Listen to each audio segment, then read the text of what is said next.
Praise the Lord, brothers and sisters. God will never leave you. Amen. చేర్చుకున్నకు పిలుపు. మనిషి వ్యక్తిత్వము లెక్కింపకుండా సకల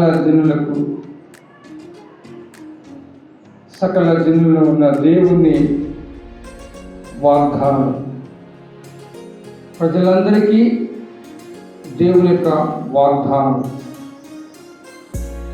అందరినీ ఆహ్వానించుట, అందరినీ దేవుని యొద్దకు నడిపించుట.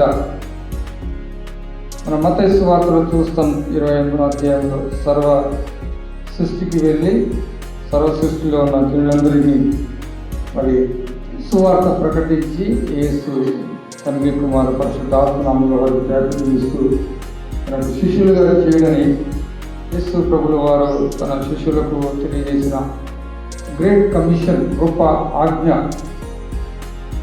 ఇక్కడ కూడా మనము చూస్తూ ఉంటున్నాం. ఈ 56వ అధ్యాయంలో యెషయా గ్రంథం చదవబడిన లేఖన మార్గంలో దేవుడు అంటున్నాడు, తనైన దేవుడు సెలవిస్తూ ఉంటున్నాడు,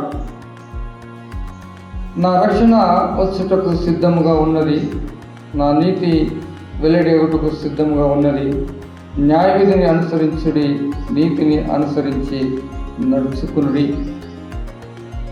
దేవుని యొక్క రక్షణ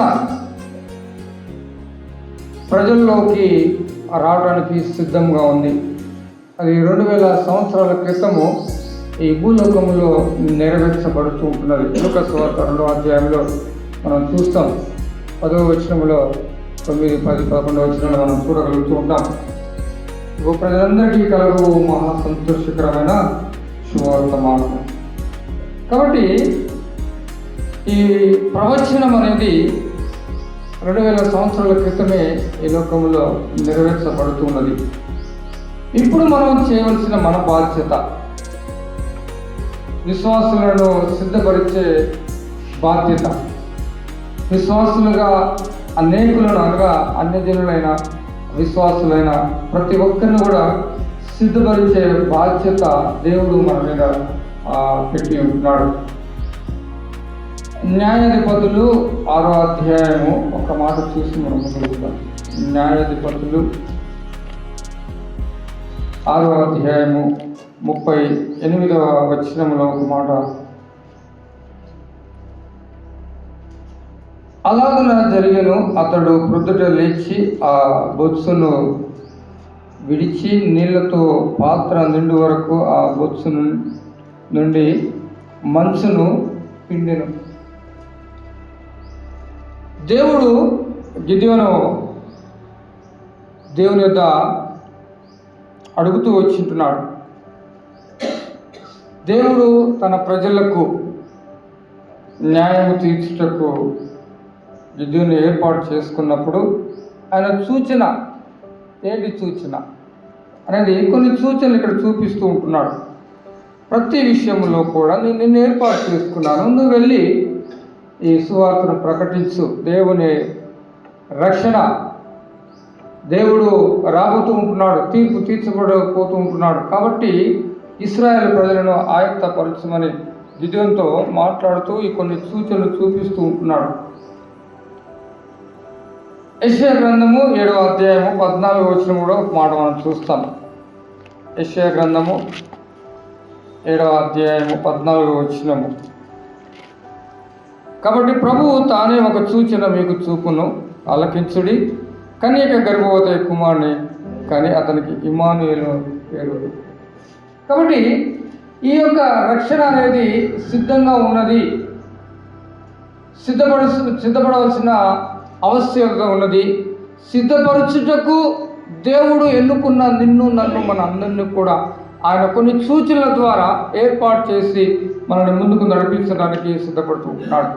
కాబట్టి ఆ సిద్ధపాటులో నేను మనం ఉన్నామా లేదా అనేది మనం జ్ఞాపకం చేసుకోవాలి. దేవుడు నిన్ను ఎందుకు ఎన్నుకున్నాడు, నువ్వు దేవుని ఎందుకు అనుసరిస్తున్నావు, దేవుడు నీకు చెప్పిన బాధ్యత ఏంటిది, ఆ బాధ్యతను పరిపూర్ణంగా నీవు నెరవేరుస్తున్నావా అంటే ఆ బాధ్యత ఎలా ఉంటుందంటే నీతి బోధలు, న్యాయముల గురించి, దేవుని యొక్క రాజ్యం గురించి, మరియు నీవు విశ్రాంతి దినమును పరిశుద్ధంగా ఆచరిస్తూ ఇవన్నీ కూడా చేస్తూ అన్యజనులను దేవుని సన్నిధికి నడిపించే విధముగా దేవుడు నీకు ఆజ్ఞ జారీ చేస్తూ ఉంటున్నాడు. ఇది మనం జ్ఞాపకం చేసుకోవాలి. నీతి బోధనలు, న్యాయములు దేవుని సన్నిధిలో ఉన్నాయని మనం జ్ఞాపకం చేసుకోవాలి. ప్రియ దేవుని సంగమ, కీర్తన, దావీదు కీర్తన 82వ దావీదు కీర్తన 3వ వచనంలో ఒక మాట చూస్తాము.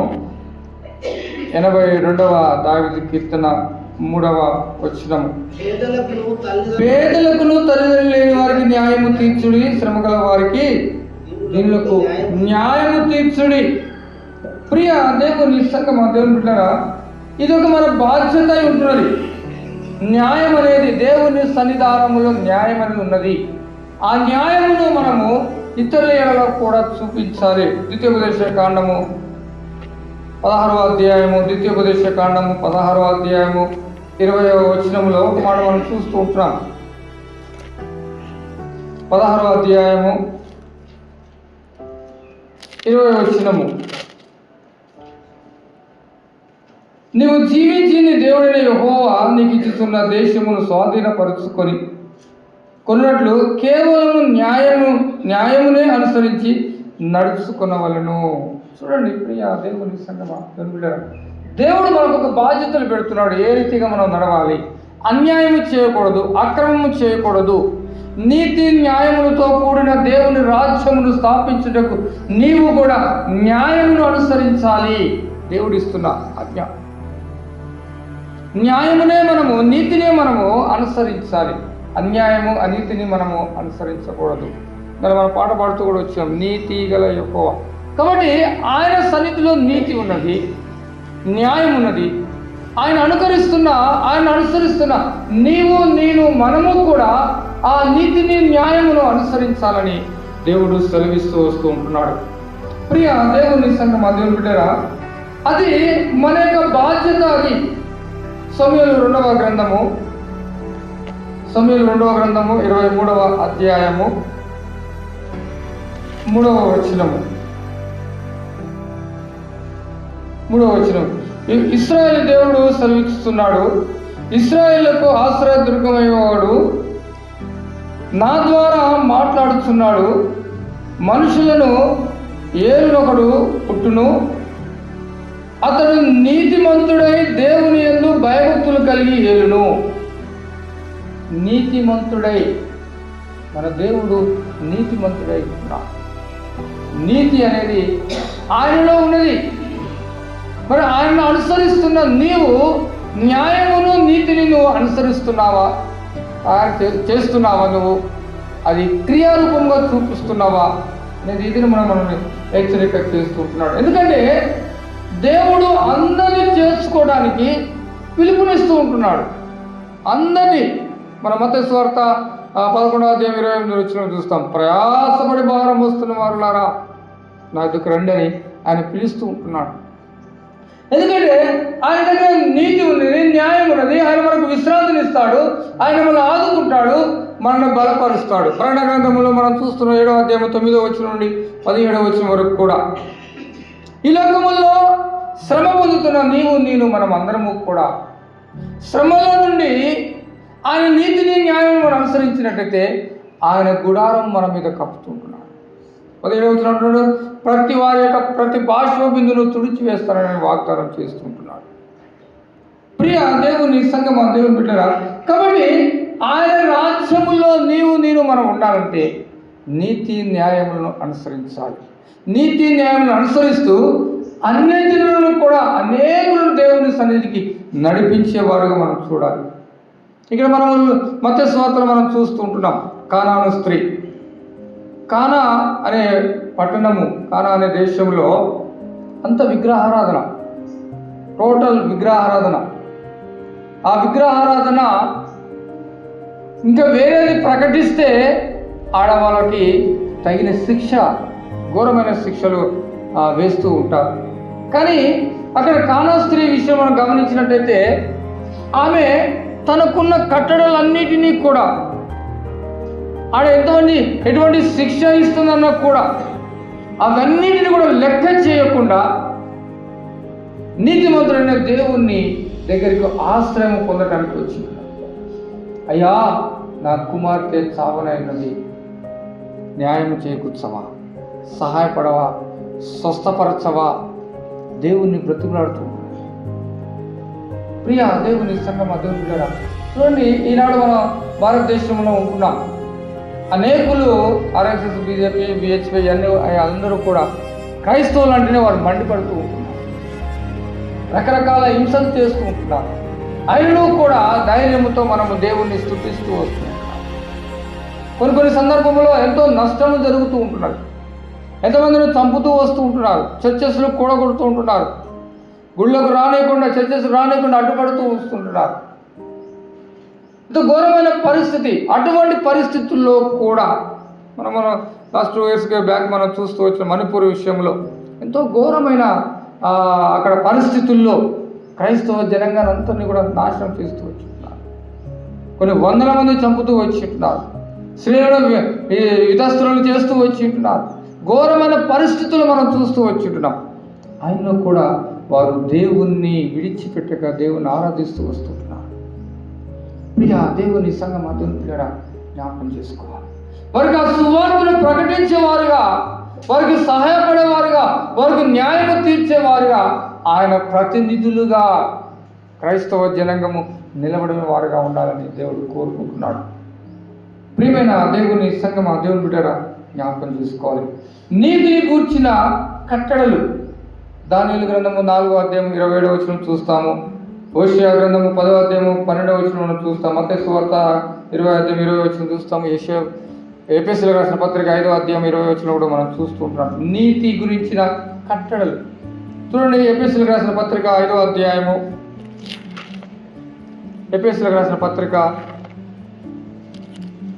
5వ అధ్యాయం 20వ వచనము.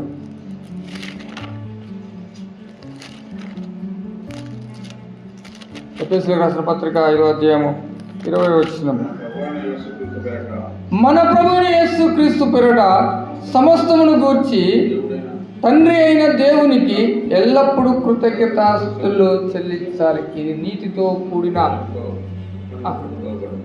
ప్రియ దేవుని సంఘమా దేవుని బిడ్డరా, మనం జ్ఞాపకం చేసుకోవాలి. నీతితో కూడి దేవుణ్ణి ఆరాధించడం విషయంలో ప్రతి ఒక్కరిని కూడా పిలుస్తూ ఉంటున్నాడు. ప్రతి ఒక్కరి యొక్క అవకాశాన్ని ఇస్తూ ఉంటున్నాడు. అందరికీ కూడా మరి ఆయన రాకడా, నేను వస్తున్నాను, త్వరగా వస్తున్నాను, ఎప్పుడు మొదటి శతాబ్దంలోనే యేసుక్రీస్తు ప్రభువు వారు ప్రకటన చేస్తూ వచ్చున్నాడు. మొదటి శతాబ్దము 90, 95, 92 సంవత్సరాల ఆ సమయంలో ఈ ప్రకటన గ్రంథం రాయబడుతూ వస్తున్నది. అప్పుడు కూడా ఆయన పిలుస్తూ, నేను త్వరగా వస్తున్నాను, నేను త్వరగా వస్తున్నాను. 2000 సంవత్సరాలు గడిచిపోయింది, ఆయన త్వరగా వస్తున్నాడు. ఎందుకు ఆయన ఆలస్యం చేస్తున్నాడంటే ప్రతి ఒక్కరూ కూడా మారు మనసు పొందాలి, ప్రతి ఒక్కరూ కూడా దేవుని సన్నిధిలో ఉండాలి, ప్రతి ఒక్కరు కూడా నీతి న్యాయమును అనుసరిస్తూ రావాలి, ప్రతి ఒక్కరు కూడా దుష్టత్వమును విడిచిపెట్టాలి, ప్రతి ఒక్కరు కూడా పాపమును విడిచిపెట్టాలి, ప్రతి ఒక్కరు కూడా ఈ యొక్క లోకంలో ఉన్న ప్రతిదీ కూడా ఈ లోక ఆశలన్నింటిని కూడా విడిచిపెట్టి ఆయన వెంబడించేవారుగా ఉండాలని దేవుడు కోరుకుంటున్నాడు. ప్రియ దేవుని సంగమా దేవుని బిడ్డరా, లోకమంతటి కూడా ఈ సువార్త ప్రకటించబడాలి. లోకమంతటి కూడా ఈ సువార్త ప్రకటించబడాలి. యెషయా గ్రంథం 56వ అధ్యాయము 3వ వచనంలో మనం ఒకసారి చూస్తాం. యెషయా గ్రంథం 56వ అధ్యాయం 3వ వచనంలో ఏమంటున్నాడు? యెహోవా హత్తుకొను అన్యుడు నిశ్చయముగా యెహోవా తన జనుల నుండి నన్ను వెలివేయనని అనుకున్నవాడు. ప్రియ దేవుడు, అన్య జనులను కూడా ప్రతి ఒక్కరు కూడా ఆయనలో, ఆయన జనాంగంలో విశ్వాస జీవితంలో విశ్వాసులుగా ముద్రించబడాలి. ఇదంతా లోకమంతటి కూడా ప్రకటించబడాలి ఈ సువార్త. దేవుడు దయామయుడు. దేవుడు ఎవరిని కూడా విడిచిపెట్టే దేవుడు కాదు. ఆయన హత్తుకున్నవాడు, ఆయన హత్తుకొని జీవించేవాడు. దేవుడు వారికి ఆశ్రయ దుర్గముగా వాగ్దానం చేస్తుంటున్నాడు. ప్రియమైన దేవుని సంగమా దేవుని పిల్లగా జ్ఞాపకం చేసుకోండి. అన్యజనులు కూడా దేవుడు ఒక మంచి పేరుని ఇస్తూ ఉంటున్నాడు ఆయన అనుసరించినట్టయితే. అన్యజనులు, ఈ యొక్క కానా స్త్రీ అన్య స్త్రీ దేవుణ్ణి హత్తుకోవడానికి ఆయన దగ్గరికి సమీపించి ఉన్నది. ఆయన్ని ఆశ్రయిస్తూ వస్తుంది, ఆయన యొక్క సహాయం కోరుకుంటూ వస్తున్నది. ప్రియ దేవుని సంగమ దేవుని, ఆయన సహాయం కోరి ఆయన దగ్గరికి వచ్చిన వారికి కొంత శ్రమలు అనుభవించవలసి వస్తుంది. ఈ లోక పరిస్థితులను బట్టి కొన్ని శ్రమలు మనం పొందవలసిన వారుగా ఉంటాం. శ్రమలు పొందినా కూడా నీతి న్యాయములను అనుసరిస్తూ ఆయన వైపు చూచిన వారికి దేవుడు తానే తన గుడారమును వారికి అనుగ్రహిస్తూ ఉన్నాడు. ఆయనే తన గుడారము వారితో నింపుతూ వస్తున్నాడు. ప్రియ దేవుని సంగమ, వారికి ఎండైనను ఆకలైనను వడగాల్పైనను సూర్యుని దెబ్బైనను తగలకుండా తన గుడారమును కప్పుతూ వస్తున్నాడు. ఆయన జీవ జలముల యుద్ధకు ఆయనను నడిపిస్తూ ఉంటున్నాడు. మనం చూస్తాం 7వ అధ్యాయము 13వ వచనం మనం చూస్తాం.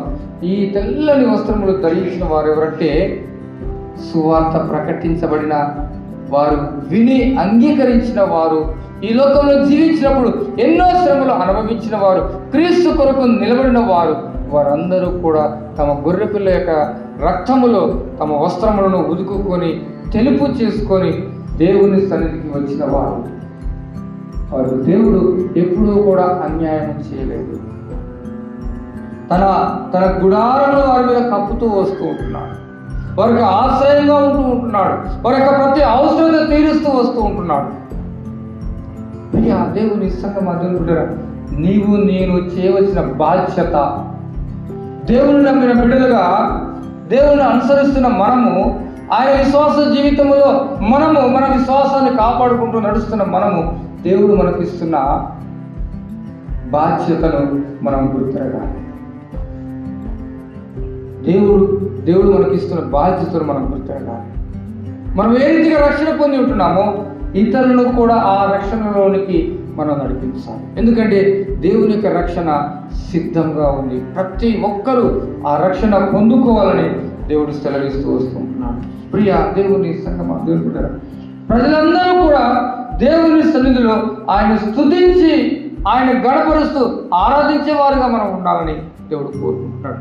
నిన్ను నన్ను మన అందరినీ కూడా దేవుడు ఎందుకు ఎన్నుకున్నాడంటే ఆయన గణపరిచేదే, ఆయన స్తుతించడమే. అందుకోసమే ప్రసంగిలో అంటున్నాడు, ప్రసంగి 12వ అధ్యాయం 13వ వచనం అంటున్నాడు, యెహోవా యందు భయభక్తులు కలిగి ఉంటే ప్రజలందరికీ ఇదే విధి, వేరే లేదు. చూడండి ఒకసారి ప్రసంగి గ్రంథము 12వ అధ్యాయము 13వ వచనము.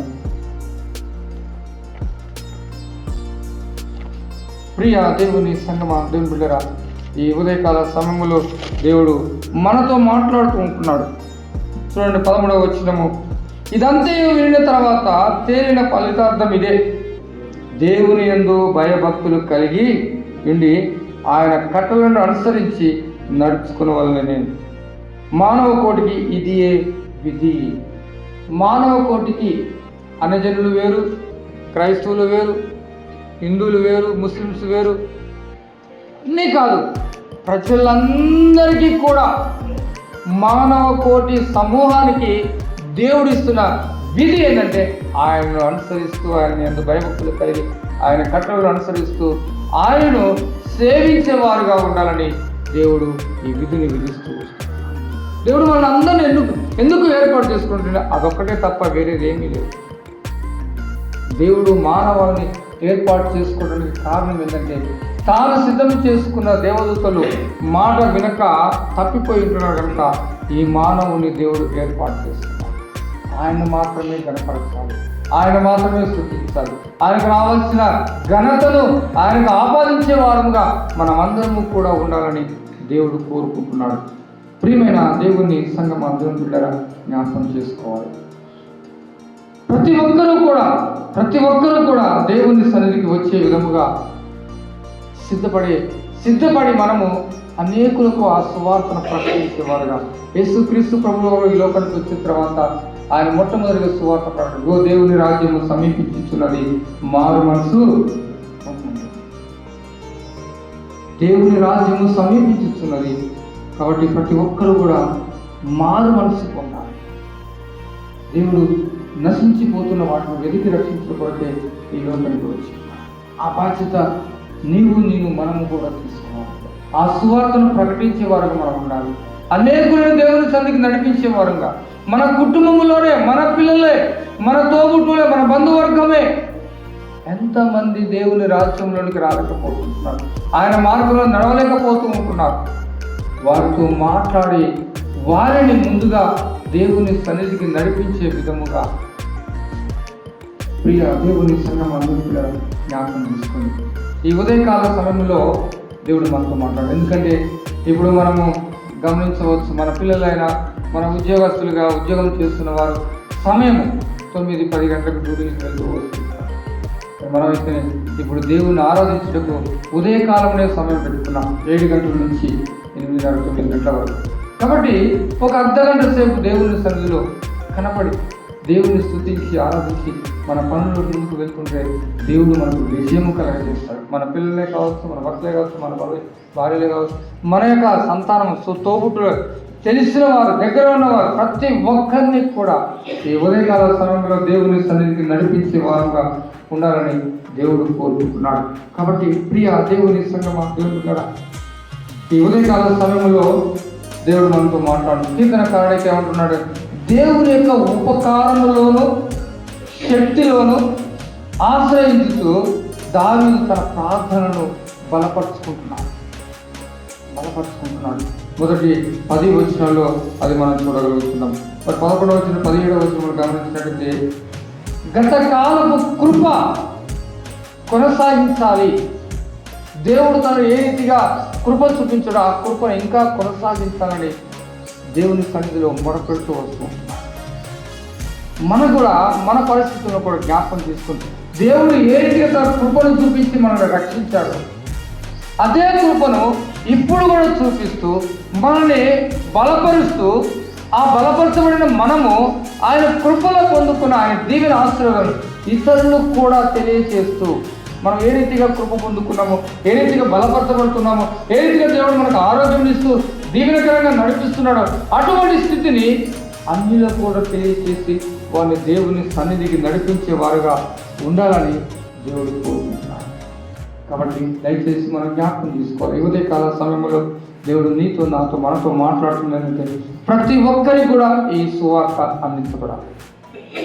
ప్రతి ఒక్కరూ కూడా ఈ సువార్తను నమ్మాలి. ప్రతి ఒక్కరూ కూడా ఆయన సన్నిధికి రావాలి, ఆయన సన్నిధిలో ఆనందించాలి, ఆయన సన్నిధిలో చేరి మనమందరము కూడా దేవుణ్ణి ఆరాధించేవారుగా ఉండాలి.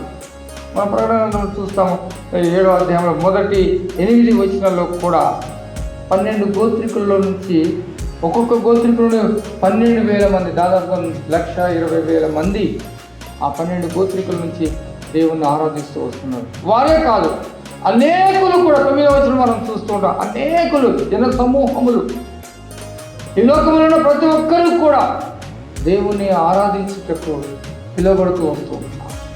ఆయన పరిశుద్ధుడు, పరిశుద్ధుడు, పరిశుద్ధుడు, పరిశుద్ధుడు, పరిశుద్ధుడు. గాన ప్రతిగానములు, ఆయనకి కృతజ్ఞత స్తుతులు, ఆయనకి రావాల్సిన ఘనత, ఆయనకి రావాల్సిన మహిమ, ఆయనకి రావాల్సిన ప్రతిదీ కూడా అందించేవారుగా ఉండాలని దేవుడు కోరుకుంటున్నాడు. ఆ తెల్లని వస్త్రములు ధరించిన వారు కూడా ఆయన గణపరుస్తూ వస్తూ ఉన్నారు, ఆయన మహిమపరుస్తూ వస్తున్నారు. ఆ గుంపులు నీవు మనం ఉన్నామా? ఒక్కసారి మనం పరిశీలన చేసుకోవాలి. ఈ లోకంలో జీవిస్తున్న నీవు మనం ఒక దేవుడు మనకు అప్పచెప్పిన బాధ్యతను నెరవేర్చేవారుగా, నీ నుండి నా నుండి ఒక ఆత్మను రక్షించేవారుగా, సంవత్సరానికి ఒక్క ఆత్మను రక్షిస్తే మనం ఎన్ని సంవత్సరాలు జీవిస్తున్నా అంతమంది దేవుని సన్నిధికి మనం నడిపించగలుగుతాం. జ్ఞాపకం తీసుకోవాలి. ప్రియమైన దేవుని సంగమా, దేవుని బిడ్డరా, ఈ ఉదయకాల సమయంలో దేవుడు మనతో మాట్లాడుతున్నాడు. అనేకులకు పిలుపునిస్తుంటున్నాడు. అందరూ కూడా ఆయన సన్నిధికి వచ్చేవారుగా, అందరినీ చేర్చుకున్నటకు ఆయన పిలుపునిస్తూ ఉంటున్నాడు. ఆ పిలుపును మనం కూడా అనుకరిస్తూ అనేకులను దేవుని సన్నిధికి నడిపించేవారుగా ఉండాలని దేవుడు ఈ కొన్ని మాటలు దీవించి ఆశీర్వదించి ముందుకు నడిపించినట్టు ఆమేన్.